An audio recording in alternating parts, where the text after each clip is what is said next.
Welcome, everyone, to another broadcast of The Soul of the Everyman on the Artist First Radio Network. All past shows are available in podcast form.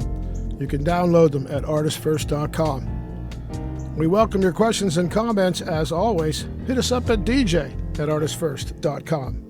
And now here they are, Michael and Margaret Lyons. And thank you very much, C-Man. And it is Michael Lyons. And I'm Margaret. And she's Margaret, and welcome to the Soul of the Everyman, where tonight we are going to give you grief. and we are going to give you grief. Every once in a while, Margaret, we have a heavy topic. Yes. It's like every other show. It's not every other show, but you know, grief. This popped up. Let me give you maybe a little backstory for folks who don't know. We have a web page it's actually a Facebook page, which is There's a Reaper. It's basically was started as part of the effort to promote Christopher's book, which is also named There's a Reaper. And on that Facebook page, which has been going now, for about 5, 6 years or so now, we, and generally I, post a lot of things that I get from, many of the different organizations who support kids who have various diseases and various cancers and that sort of thing. And I try to post a lot of positive things because kids are recovering and they do recover and they do well, but there's always inevitably a lot of kids who don't do well and kids who pass on, and that's sad. And then there's the grief, the sort of the something that we're all too familiar with, this sort of life-altering loss that these families go through, and some of them, it hits them in a wordless, just sort of pain. They have no words. They just say, my little son or daughter passed away, and we don't know. We're lost. And others, the minority, are able to codify it either in words or in some sort of expression of the larger picture. The sort of connecting their individual suffering to all of us. We all have these times in our life where we are going to face, great change or existential change or loss, which is deep. So this page exists for a long time on Facebook. So the other day, this particular poem popped up, and actually they just quoted the lines of the poem without attribution, and I liked it, and I thought, well, I got to look this up, and I found that this woman Gwen Flowers wrote this, and I apologize, I don't really have context for why she wrote it, but it's using an overused phrase, it's profound. Yes. It's a profound poem. It's beautifully written. It's quite short, and if I could impose upon you, because you're so much better at this than I am, because I screw this up and I parenthetically add words, and then you get annoyed at me, and then everyone calls into the station and they bother Scott. But if you wouldn't mind, reading it as sort of the beginning of what we're going to talk about here, because it's beautiful. Right. Grief by Gwen Flowers. I had my own notion of grief. I thought it was a sad time that followed the death of someone you love. You had to push through it to get to the other side. But I'm learning there is no other side. There is no pushing through, but rather there is absorption, adjustment, acceptance. And grief is not something that you complete. but rather you endure. Grief is not a task to finish and to move on, but an element of yourself, an alteration of your being, a new way of seeing, a new definition of self. Yeah, it's a beautiful encapsulation of that experience, and I think it certainly transcends, the experience of folks who've lost a child. This is the experience of grief for any loss, and there's other. I didn't put it here, but there's another very famous analysis of grief. The seven stages of grief, and I won't list them all here, but some of them she touches on here. The experience is one which all of us, all human beings that live on the planet today, will go through at some point during your life. And because it's so incredibly common, sometimes it's also it's not that you ignore it, but it's almost like, we had a show some time back, Margaret, where we were talking about the difference between sympathy and compassion.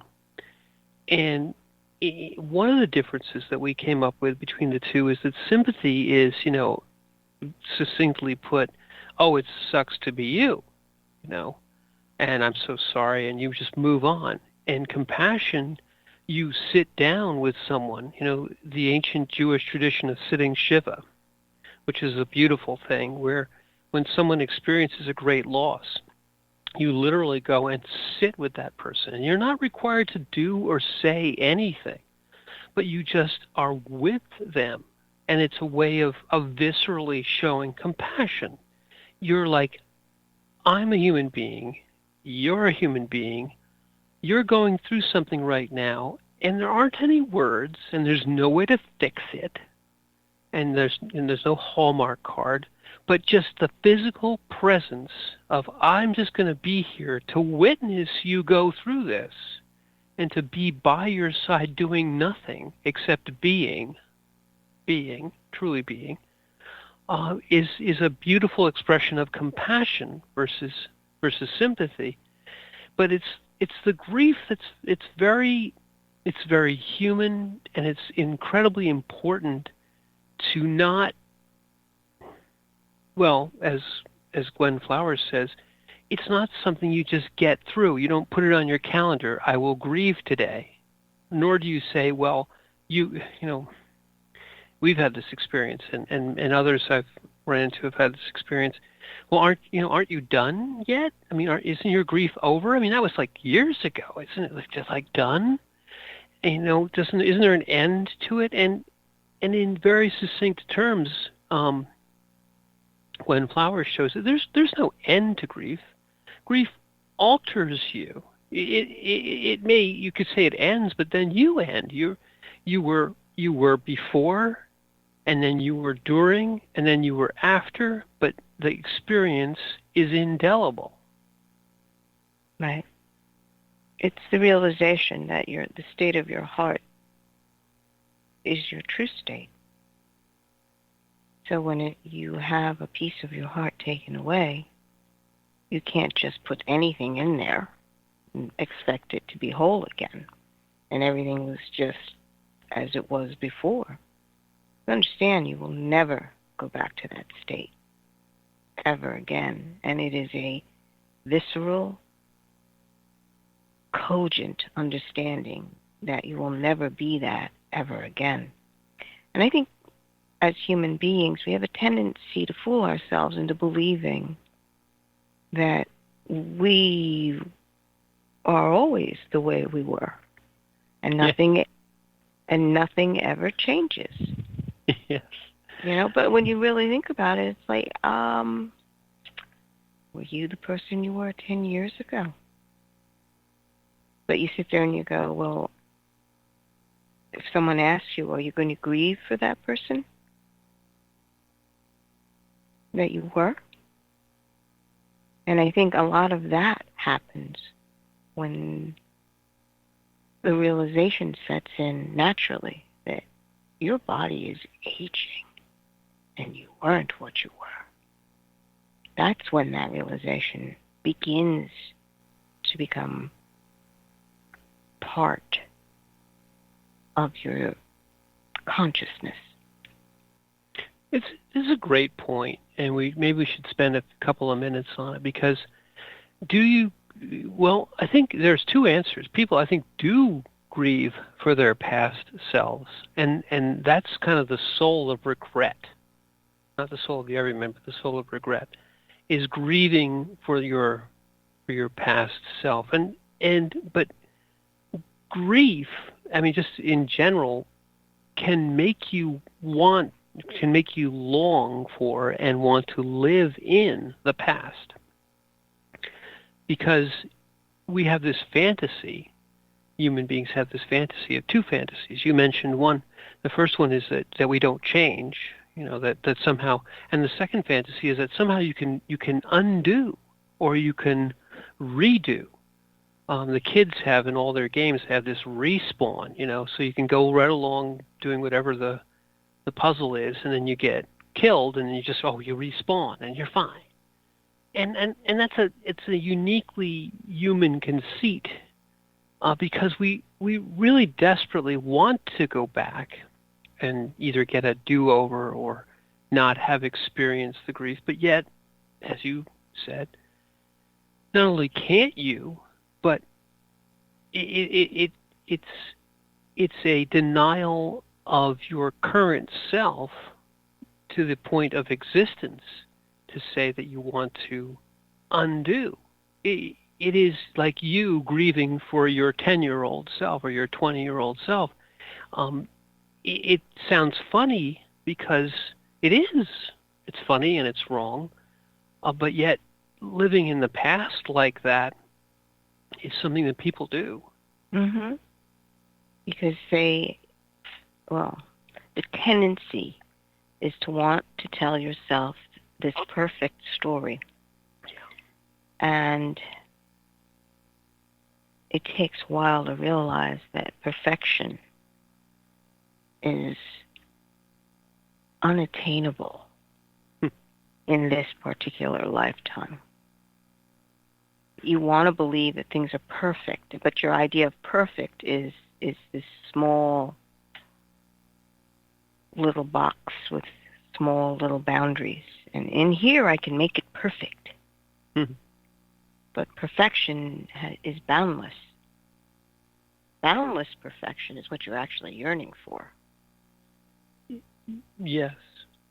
But to go back to grief, I think one of the more important points in Gwen's poem here, and it's because she said it so well, it's really in all of our lives, is that the idea that before you experience grief, you have an idea of what it is.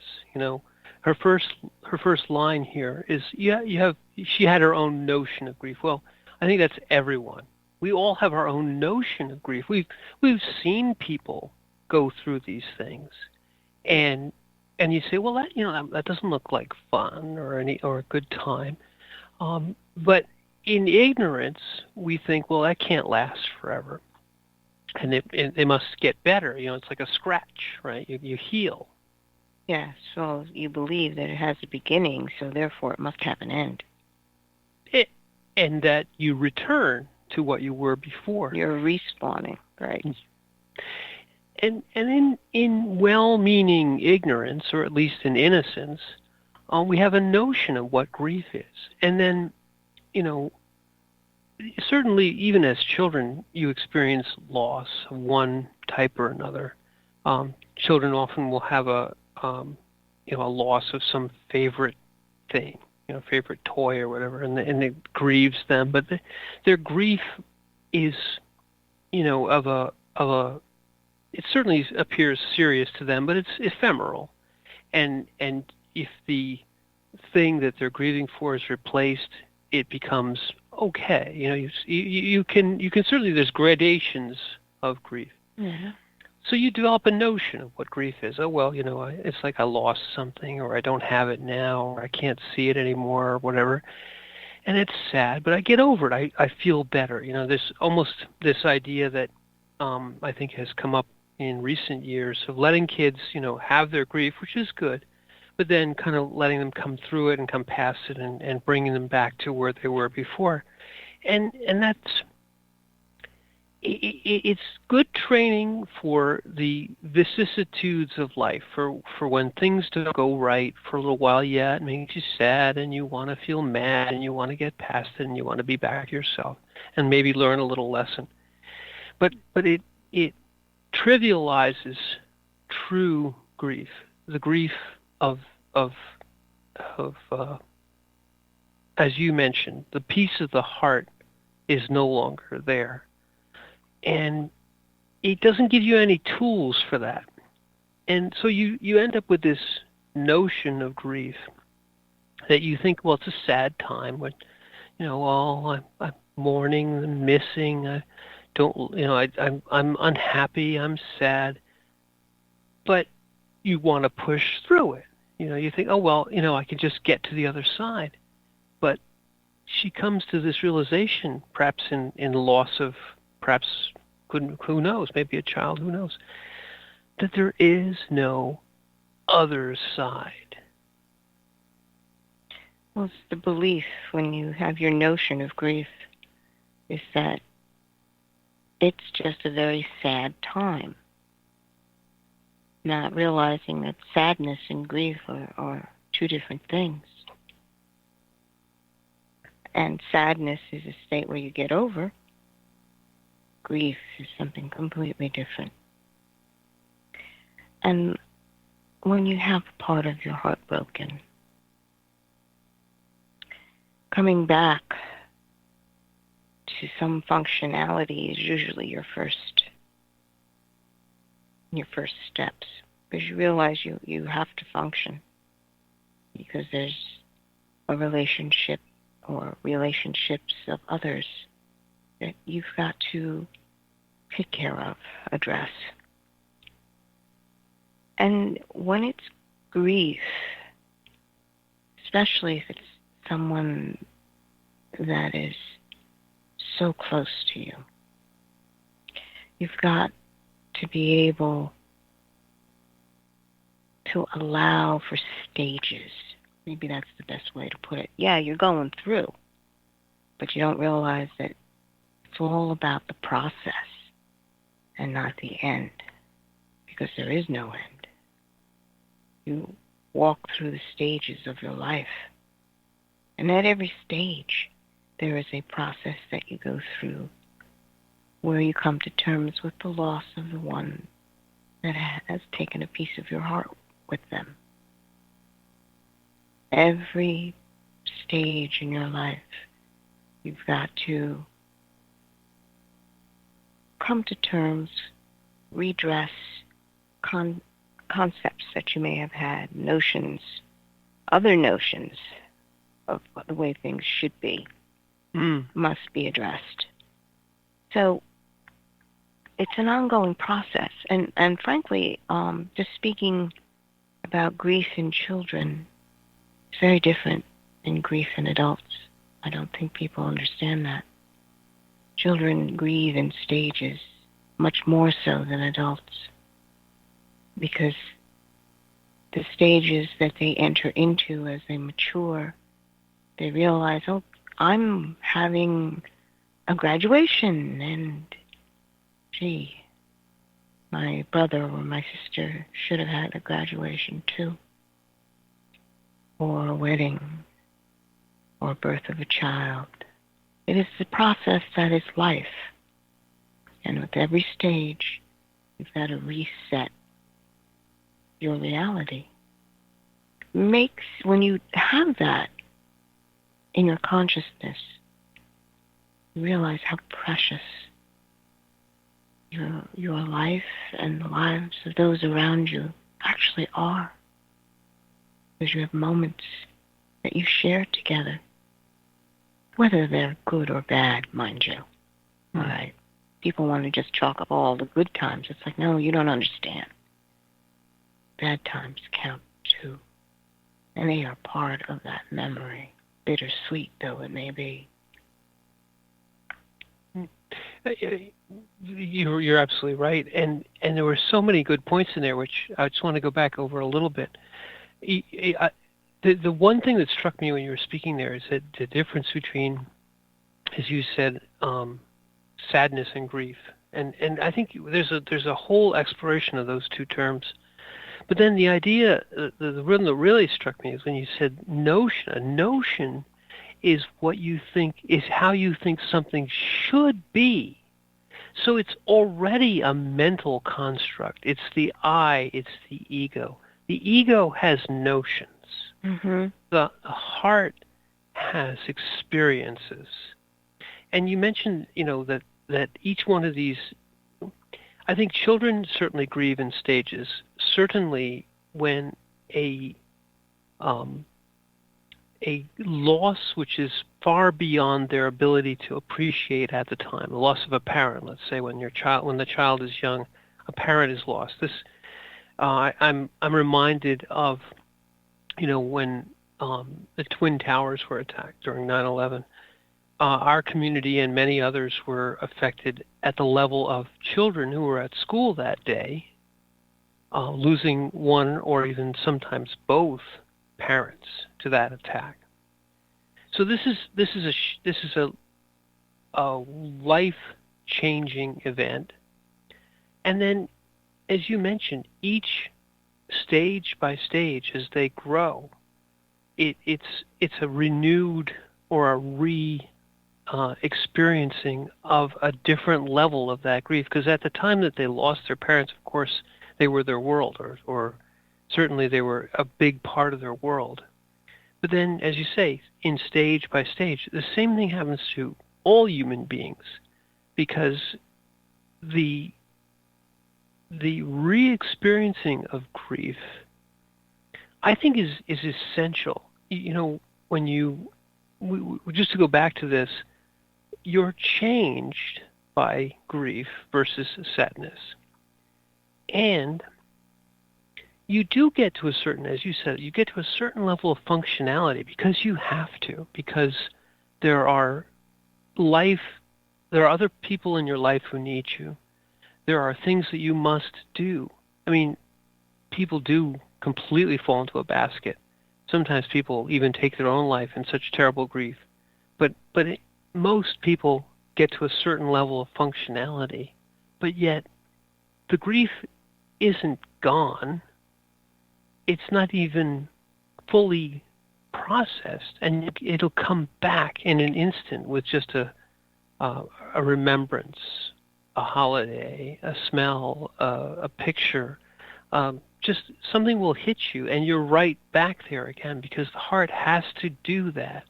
It has to pull you back into it with a new perspective, because it is a growth as well as a change which happens.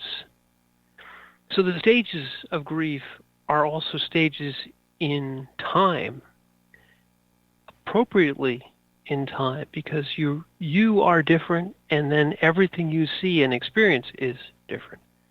Sadness, yeah, you can get over sadness. You can be sad, and then you can feel better, and you can almost basically forget about it because it's just a sad time. Grief won't let you do that. And one of the reasons, Margaret, I think that it doesn't let you do that is what you said also, is that a piece of your heart is not something that you can sacrifice easily. It leaves a hole. It leaves a scar. And the hole... heal? The hole and even the scar is not a healing per se. It's functional, but like any heart surgeon can look at a heart and say, this heart has had damage. No matter how many years have elapsed since, your heart sense can look at your heart and see that grief has has transformed and changed that heart, and never to be different again, never to be undone, I should say, never to be undone again. It can't ever be that it never happened, made so that it never happened. So, yeah, the stages of grief for all of us go through the rest of your life. Each of the, how do we even, the point of assimilating the understanding that this just doesn't end is a big one. Because when you accept the fact that this state will not end, but it will change, allows you to participate in your healing. If you continue onward and do not accept that, then you are perpetually waiting for it to somehow end so that you can return back to what you once were. But that is a yearning inside because you would rather not have this whole. But understanding that the whole was part of the process. Mm-hmm. And healing is possible, but it means a scarring must happen. And you must participate with that healing for it to happen. Otherwise, you just have this open wound that festers. And you must choose to take the next step. Yeah. And it's as we mentioned before, it's difficult. And it throws away all those notions, I think there certainly is a first grief, a first time you experience this. And as with many things of the mind, it comes in contact with reality, and reality shows the mind's notions to be no more than that. Really sort of the difference between reading up everything about childbirth and then having a child. And the notions are expressions of wonderful, almost comical innocence when they finally hit up against the reality. But yet the heart was always there. The heart knows when true grief happens. The heart reacts appropriately all the time, and it brings the rest of you along. All of our hearts here have gone through grief prior to this existence, prior to this particular incarnation. The wisdom of the heart in grief is because it's done this before. It's brought it back. There's a soul echo in your current incarnation of grief from the past, grief from many, many times before, which is why the heart knows when it's true grief versus just sadness. Sadness is the mental construct, if you will. Well, the grief is touching back into your soul, which is an eternal thing. And that lifetimes thing is more, and I think I said this to you before, I don't look at reincarnation the way most people do. It's an aspect of consciousness. So your consciousness spirit is brought into focus. And eternity becomes your field of operation, the baseline of things that you look at. And it changes everything from a broad perspective, because it's like you're looking from an eagle's point of view as opposed to a ground bird's point of view. Yeah, I think grief gets you there as one of the ways that you get there. But let's hold that that thought. Let's take a break from this very heavy topic. We'll go back to the studio. We'll listen to some nice music, and we'll come back and talk more about grief.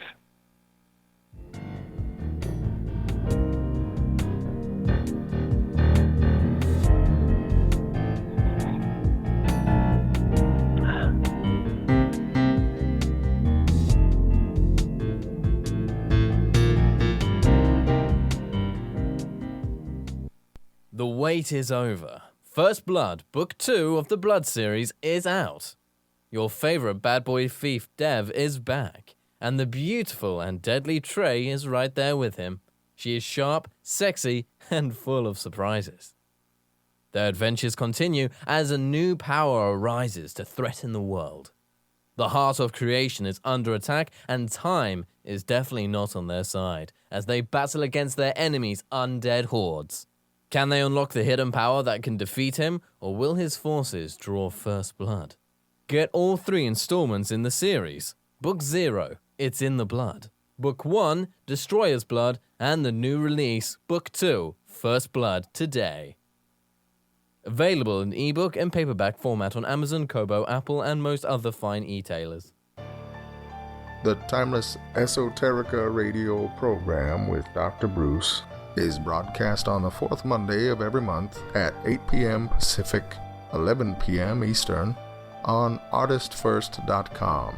We explore topics including the paranormal, alien life, mysteries, conspiracies, hidden history, oddities, and much more. Each show will feature a special guest with exciting and thought-provoking discussion. Always keep an open mind, an open heart, live forever, and remember Dr. Bruce believes in you.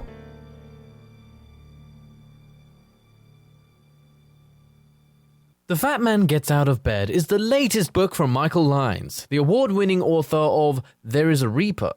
Featuring 13 original stories, this wide-ranging collection has everything. Forbidden love, gods versus demigods, weird invading aliens, sexy seductive artificial intelligence, and unusual passion between the living and the dead. All set amidst fantastic worlds of pain and loss and boundless joy. From the sublime to the macabre to the bittersweet, The Fat Man Gets Out of Bed will leave you breathless with laughter, brimming with tears, trembling with suspense. Available now on Amazon.com, Google Play, iTunes, Kobo, and fine e-tailers everywhere. Rick Riordan fans, love mythology with plenty of action and humor? Destroyer's Blood is for you. The new fantasy novel by award-winning author Michael Lyons is Book 1 of the Adventures of Devkalion, the Blood series. Follow Dev and his magic sword Betrayer as they are suddenly attacked and forced to return to Olympus to fight in a war they want no part in. The world of men and gods is about to be destroyed by Zeus's ancient foe, and only Dev and Trey can stop him. The conflict never stops, and the amazing twist will have you on the edge of your seat. Act now while the ebook is on sale for only 99 cents. Destroyer's Blood is available on Amazon.com, Barnes & Noble, iTunes, Kobo, and fine e-tailers everywhere. And while you're there, get the free prequel, It's in the Blood, available for a limited time.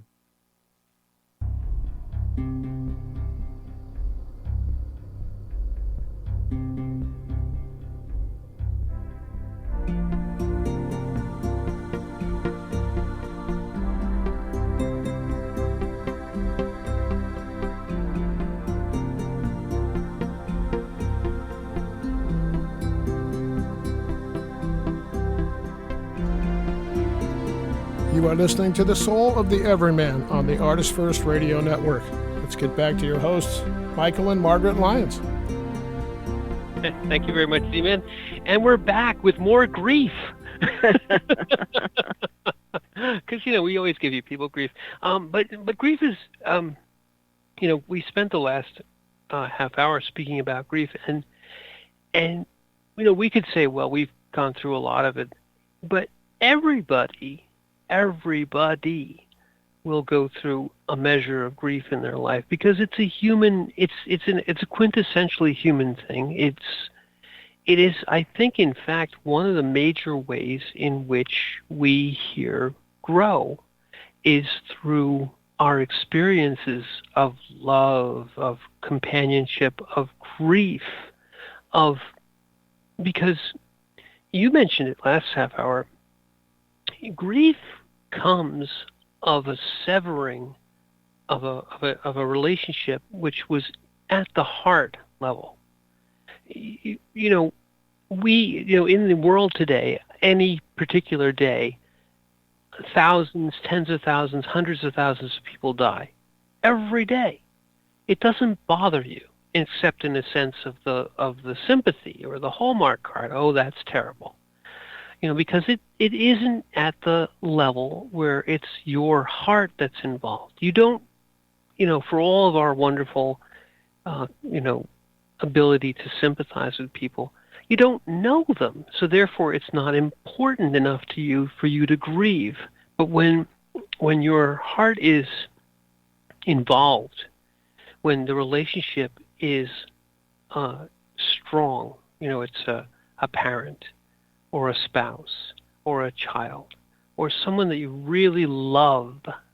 So the first part of grief, let me just expound on this for a second. The first part of grief is great, because the first part of grief is forming the relationship. In every heart-level relationship, there is the potential for great grief, because you form a bond at the level of your pulse, of your blood, of your heartbeat. You have exposed yourself to the level of love, to the level of grief.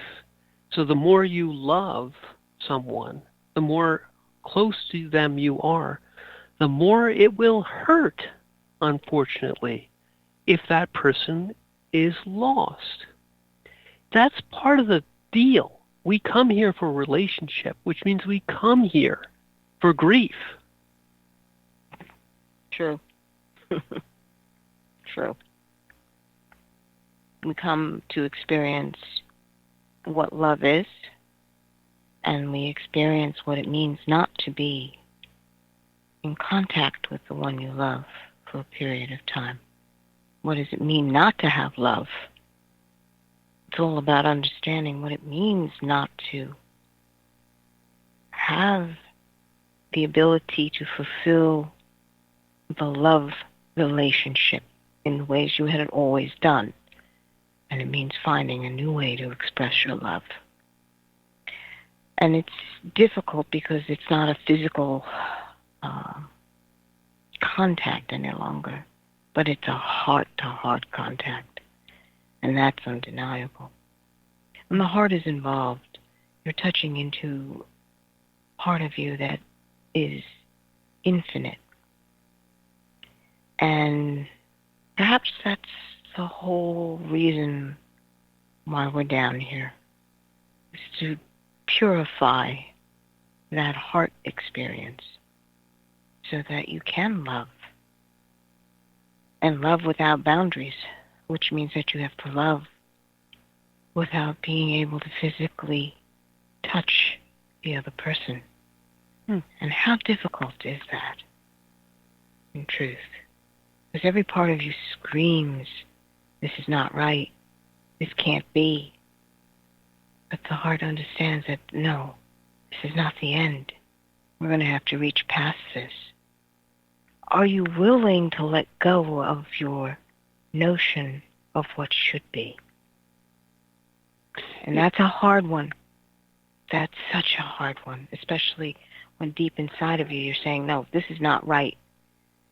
You're not supposed to lose a child. I'm supposed to die first. How's that for a notion? As always, you cut to the heart of the matter. Exactly that. The pain of grief is similar, I would say, the same as the pain of growth.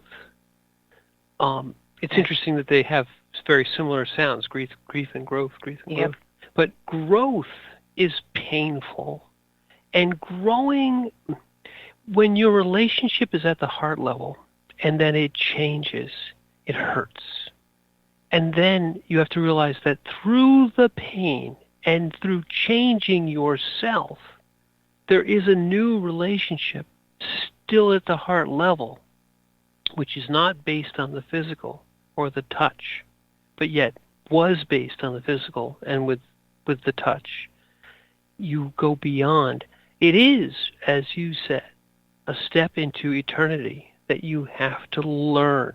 You have to change. You have to raise your frequency up and engage in a relationship at the eternal heart level, not the ephemeral or the physical heart level.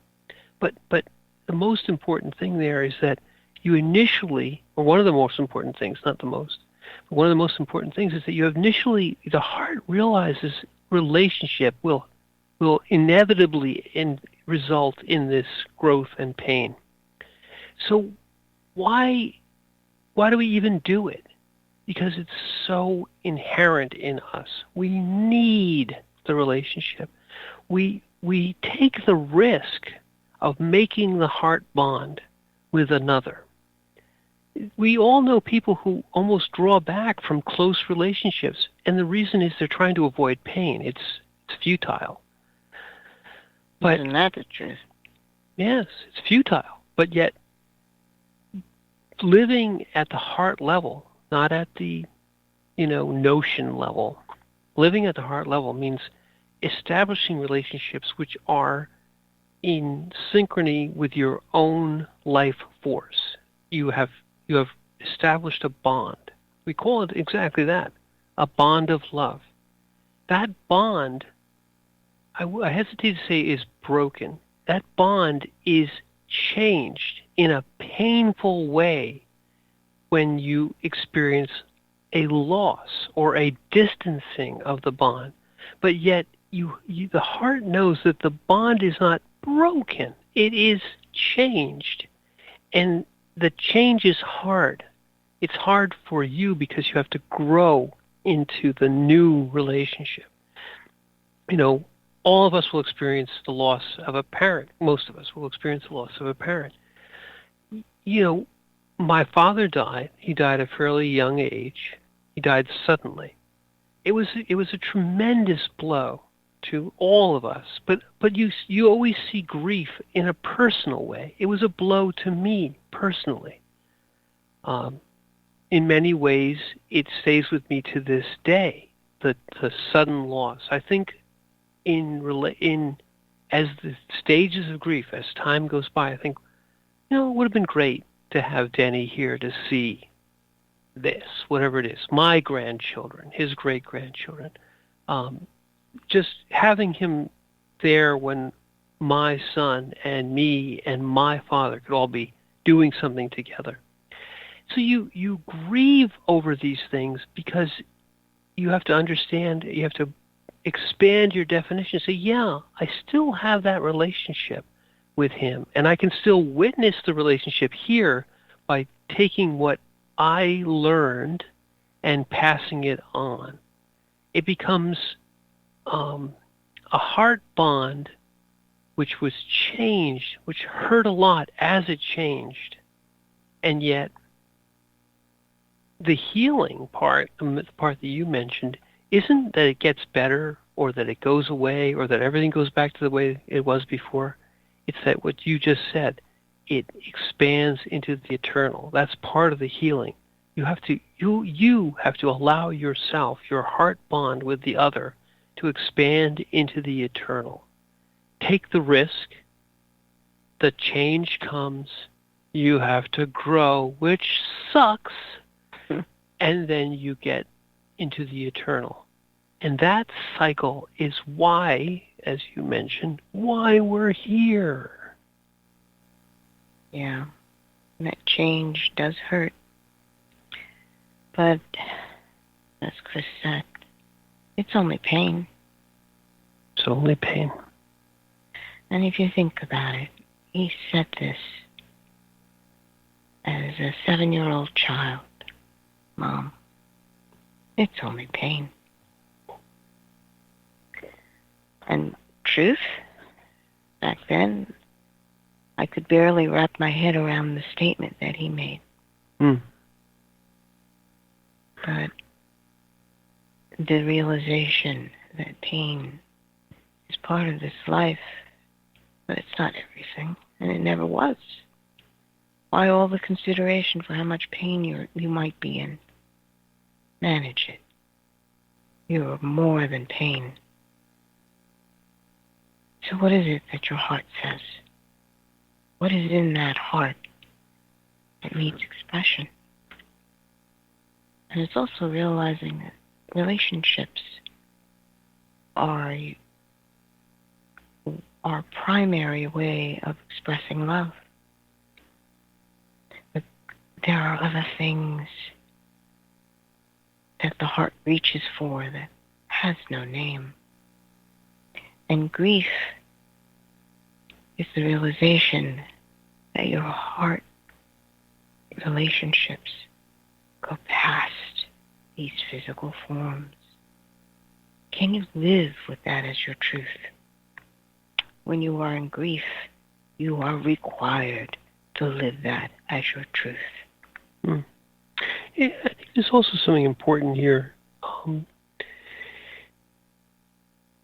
The state of grief has an acute phase, the initial loss. But as Gwen Flowers stated very, very succinctly, you don't get over it, because were you to get over your grief, you would be actually severing the relationship, because getting over your grief would be as though you had never had the relationship to start with. You can't do that. The love bond is indelible. No, the realization that you can't do that with any love relationship. Right. Because time is inexorable down here. Everything changes. You will never have the relationship you had previously, because you're changing and they're changing. Yes. And I think, was it the previous show we had, like, wherever you go, there you are. Yes. But in this case, your grief becomes an aspect of your love. In fact, in every love relationship, there is grief, which is not yet apparent through time, and as the relationship changes, it will become apparent. And yet, to the extent that you love is to the extent that you will grieve. But you don't. I think people seem to think that grief is only the expression of loss. It's not. It's the transformation of a love relationship to a different love relationship. When you grieve for someone, you love them. When you love someone, you're going to grieve for them. You don't substitute one for the other. The whole thing is love. Grief is another name for love. And I think people kind of say, well, I can love you and then I'll grieve for you. No. If you're loving someone, you're already beginning the grief process. No, it's really true. It's so true. Opening your heart is already beginning the grief process. It feels great in the beginning. It's always great. There will be a change. The change hurts. It hurts a lot. But the grief that you feel is to the extent of the love that you feel. And they are one and the same. They're not, one doesn't substitute for the other. In fact, that's a fallacy which people can get lost in. They get lost in the pit of despair. Grief is not despair. Grief is growth. Grief is still love. Love is always there. The reason you're grieving for someone is that you still love them, sometimes even more once they're gone. So love is a dangerous business. It's why we're here for relationship. Because within every love relationship is grief. It's not hidden. It's part of it from the beginning. You know, the deeper you go into love with someone is like an energy. It's like you're putting love into a bond, strengthening it, making it brighter and more and more and more powerful. That love grief bond is going to transform you, both in the beginning with love, during the period of loss, which is grief, and it is still love. It's all in there. It's important to realize that, and I think after you've been through it once, if you allow yourself to transform into the eternal, you know it now.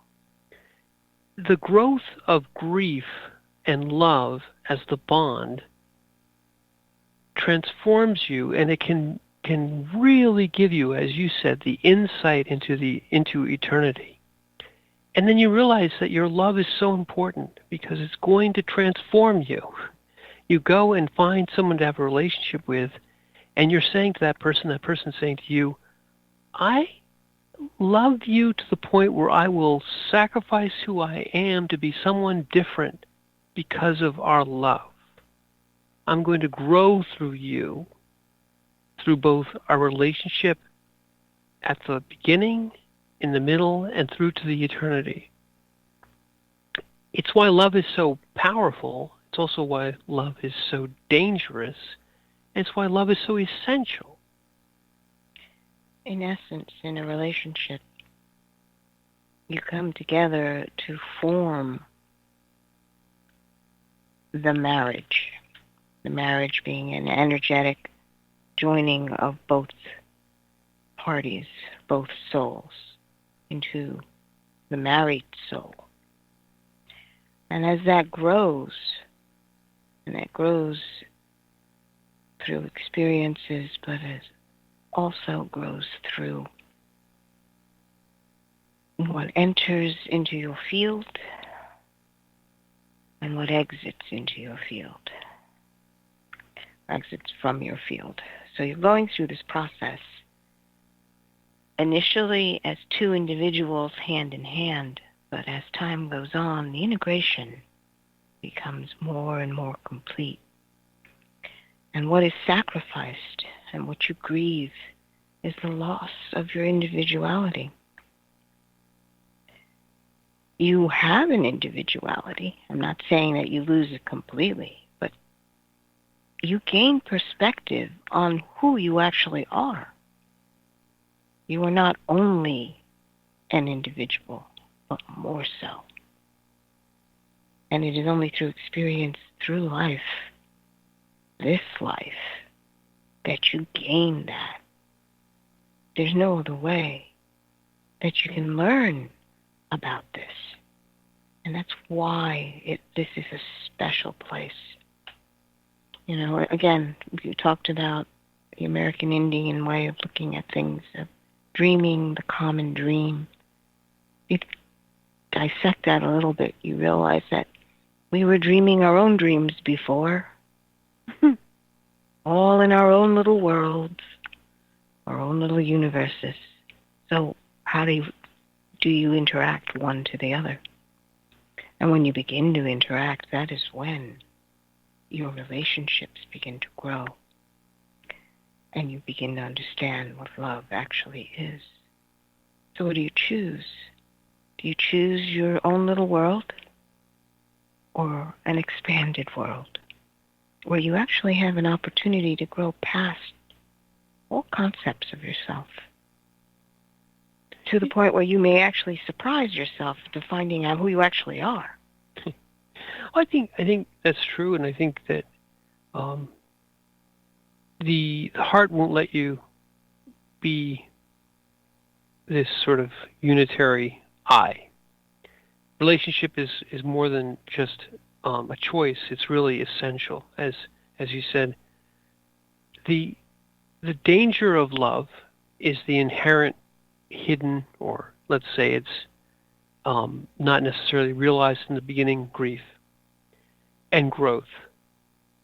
But yet we're driven to it, or we're so, it's so important for our individual hearts and souls that coming here to dream the common dream is what we do.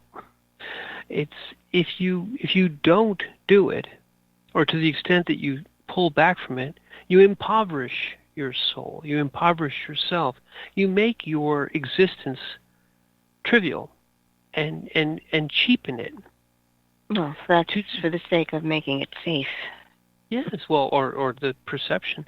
To the extent that you love, and grieve, you become greater and greater and greater. You become, through that, you said perspective, joining into the eternal. We mentioned it before about the eternity bank. That's the way you write on your eternity bank is through these experiences of love and grief mixed and intermingled, through living the life of the heart. The dangerous, risky life of the heart, because you open yourself. We always say when you open your heart, you open yourself to pain. You open yourself. You risk injury with each new relationship. But we do it anyway because we see that it's required for us to grow, for us to be anything more than this unitary thing. And to be able to love in that manner wholeheartedly, the acknowledgement has to come in that you must sacrifice. And you sacrifice yourself. Yeah. Go ahead. Yeah, no, in understanding that is part of the growth process. I always think of the seed that gets planted, and then it's got to break open underneath the soil and allow what is inside to grow. And the form is completely different from the seed, but it's all part and parcel of it. So if you talk to the seed, it's the husk of the seed, and said, listen, you're going to have to break for the next phase of growth to happen. You think it's going to say yay? Yet the seed does. The seed always grows. Mm-hmm. I mean, I don't. Just before we're coming close to the end here, but back to the poem here. The end of it is exactly that. You know what it says in the last few lines. Grief is not a task to finish. It's not. It's your life. It's your being. It's an alteration of your being, a new way of seeing, a new definition of self. Well, those are what we're talking about here. Mm-hmm. The alteration of your being.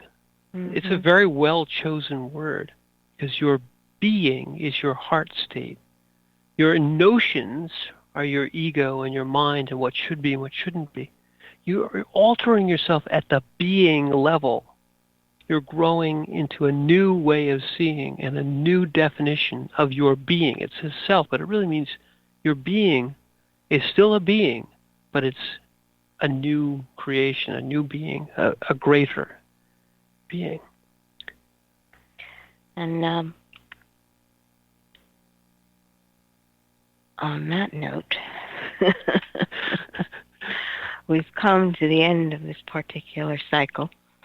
And I'm Margaret.